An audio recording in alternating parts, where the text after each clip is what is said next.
Max Cook was on pole position for the BSB sprint race on Sunday at a packed crowd at Thruxton and got the whole shot as the lights went out for a 12-lap race.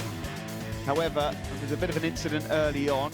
Contact between Bridewell and Fraser Rogers as the battle raged on. Kent at the front at this stage with Kyle Ryde in the mix with the two Kawasaki's. And after a disappointing 8th yesterday, Brad Ray looked in fine form once more with plenty of speed. Leon Haslam at this stage also there. However, an incident here between Baker and Webb saw the red flags come out. A restart over 8 laps from the new grid positions. Christian Idden was the early leader on the AJN steel stock Kawasaki, but the Yamahas were coming. Kyle Ryde, the reigning champion and current championship leader Brad Ray, tussling at this stage for the race wins. But then came Danny Kent and he was picking them off one by one. A lovely move here from Idden on Ray on the approach to Church Corner.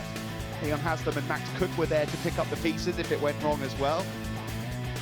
We did wonder if Kyle Ryde would bolt away at this stage, but as it always is at Thruxton, it wasn't to be. Brad Ray really favours that move from Campbell into Cobb and managed to get himself back up into P2. Contact between Danny Kent and Idden, they were both really lucky to stay on and not run too wide into the chicane at this point. As the laps ticked down, it was all about the Yamahas. Brad Ray pulled off this move on Kyle Ryde. Same again to go into P1.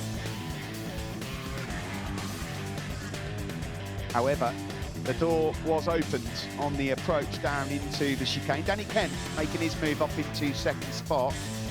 And the door was left open by the championship leader here to allow Danny Kent to come through. And as they flicked left and then right again, Brad Ray was demoted to third spot on the final lap, with Christian Idden still there in fourth close. But ultimately, it would be the first win of the season for Danny Kent. He takes it ahead of Ryde and Ray.